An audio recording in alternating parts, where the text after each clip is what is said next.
Yes, ഈ ഒരു വീഡിയോയിലൂടെ നമ്മൾ പ്രധാനപ്പെട്ട 2 അപ്ഡേറ്റുകളാണ് നോക്കാൻ പോകുന്നത്. സോ അതിലേക്ക് പോകുന്നതിന് മുമ്പ് നിങ്ങൾ ആദ്യമായിട്ടാണ് ഈ ചാനലെങ്കിൽ തീർച്ചയായിട്ടും ലൈക്ക് ചെയ്യുക. 100 ലൈക്കിൻ്റെ ടാർഗറ്റ്, എല്ലാവരും അതിലേക്ക് എത്തിക്കുമെന്ന് വിചാരിക്കുന്നു. ആദ്യത്തെ അപ്ഡേറ്റ് എന്ന് പറയുന്നത് നമുക്ക് ലുക്കാമായൻ പറഞ്ഞൊരു കാര്യത്തിൽ നിന്ന് തുടങ്ങാം. ഇത് ലുക്കാമായൻ നമുക്കറിയാം, അദ്ദേഹത്തിന് കേരള ബ്ലാസ്റ്റേഴ്സ് മാച്ചിനിടയിൽ ഒരു ഇഞ്ചറി സംഭവിച്ചിരുന്നു. അത് കഴിഞ്ഞ് അദ്ദേഹം 5-6 മാച്ച് കഴിഞ്ഞാണ് തിരിച്ചെത്തുന്നത്. അതായത് ആദ്യത്തെ മാച്ചിൽ തന്നെ ഇഞ്ചറി അത് ഉണ്ടാകാൻ കാരണം രാഹുൽ KP ആണ്. എന്തായാലും അതുമായിട്ട് ബന്ധപ്പെട്ടിരിക്കുന്ന ഒരു കാര്യമാണ് അദ്ദേഹം പറഞ്ഞിരിക്കുന്നത് എങ്ങനെയാണ്, അതായത് രാഹുൽ KP, അത് രാഹുൽ KP കുറിച്ചല്ല, ആദ്യം ഫസ്റ്റ് അദ്ദേഹം ആ ഒരു ഇഞ്ചുറി പറ്റിയ സമയത്ത് അദ്ദേഹം വിചാരിച്ചൊരു കാര്യം എന്ന് പറയുന്നത്, എന്തുകൊണ്ടാണ് എനിക്ക് മാത്രം ഇങ്ങനെ സംഭവിക്കുന്നത്. കുറച്ച് കഴിഞ്ഞപ്പോൾ തനിക്ക് ഇഞ്ചുറി ആക്കിയ പ്ലെയറിനോട് ഭയങ്കര ദേഷ്യം തോന്നിയെന്നാണ് അദ്ദേഹം പറയുന്നത്. അതായത് ആദ്യത്തെ കൈ കിട്ടിക്കഴിഞ്ഞാൽ ശരിയാക്കും എന്ന തരത്തിലുള്ള ദേഷ്യമോ തനിക്ക് തോന്നിയെന്ന് ലുക്കാമായൻ പറയുന്നുണ്ട്.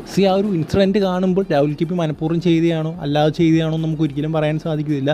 അതായത് നമുക്കൊരു സൈഡിൽ നിന്ന് നോക്കുമ്പോൾ നമുക്ക് എന്താ പറയുക, നമ്മുടെ ഫാനിൻ്റെ സൈഡിൽ നിന്ന് നോക്കുമ്പോൾ അത് എന്താ പറയുക, ബോളിന് വേണ്ടിയുള്ള ചലഞ്ചാണ്. അവരുടെ സൈഡിൽ നിന്ന് നോക്കുമ്പോൾ മനഃപൂർവ്വം വന്ന് ഇടിച്ച പോലത്തെ ഒരു സംഭവമാണ്. ബട്ട് ഇത്ര ഫോഴ്സിൽ രാഹുൽ KP പോകേണ്ടിയിരുന്നില്ല എന്നാണ് എൻ്റെ അഭിപ്രായം എന്ന് പറയുന്നത്. ഉറപ്പായിട്ടും രാഹുൽ KP ബോൾ വിൻ ചെയ്യാൻ തന്നെ പോയതായിരിക്കാം, ബട്ട് അത് കുറച്ച് കൂടിപ്പോയെന്ന് തന്നെ പറയണം. അതിൻ്റെ തൊട്ടടുത്ത ദിവസം തന്നെ എന്താ പറയുക, നമ്മുടെ ഗുർക്കീരത് സിംഗും ഇതുപോലൊരു ഇൻസിഡൻറ്റ് ചെയ്തിരുന്നു.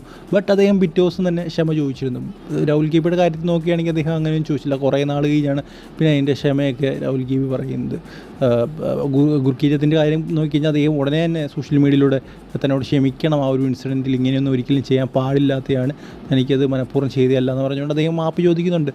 സോ അതുപോലൊരു രീതിയിലൊരു അപ്പോളജി നേരത്തെ തന്നെ രാഹുൽ KP ചെയ്യണമായിരുന്നു. പിന്നെ അപ്പോളജി ചെയ്തിട്ടും പ്രത്യേകിച്ച് കാര്യമൊന്നുമില്ല, അത് വേറെ കാര്യം. ഈ അടുത്ത അപ്ഡേറ്റ് എന്ന് പറയുന്നത് അമരീന്ദർ സിംഗുമായിട്ട് ബന്ധപ്പെട്ടുള്ള അപ്ഡേറ്റാണ്. നമുക്കറിയാം, ഒഡീഷ FC ഗോൾ കീപ്പറാണ് അമരീന്ദർ സിംഗ്. കുറേ നാളായിട്ട് അദ്ദേഹം ഒഡീഷ FC തന്നെയാണ്. എടുത്ത് പറയേണ്ട ഒരു കാര്യം എന്ന് പറയുന്നത്, ISL ഹിസ്റ്ററിയിൽ അവർ 500 സേവ്സ് നടത്തുന്ന ഗോൾ കീപ്പറായിട്ട് മാറിയിരിക്കുകയാണ് അമരീന്ദർ സിംഗ്. അതായത് ISL ഏറ്റവും കൂടുതൽ സേവ്സ് നടന്ന ഗോൾ കീപ്പർ അമരീന്ദർ സിംഗ് ആണ്. കഴിഞ്ഞ ദിവസത്തെ കളി കൂടെ കഴിയുമ്പോൾ ഏതാണ്ട് 500 സേവുകളാണ് അതായത് ISLൻ്റെ ചരിത്രത്തിൽ അദ്ദേഹം ചെയ്തിട്ടുള്ളത്. സോ അങ്ങനെ ഒരു ഹിസ്റ്റോറിക് റെക്കോർഡിലേക്ക് നമ്മുടെ അമരീന്ദർ സിംഗ് പോയിരിക്കുകയാണ്.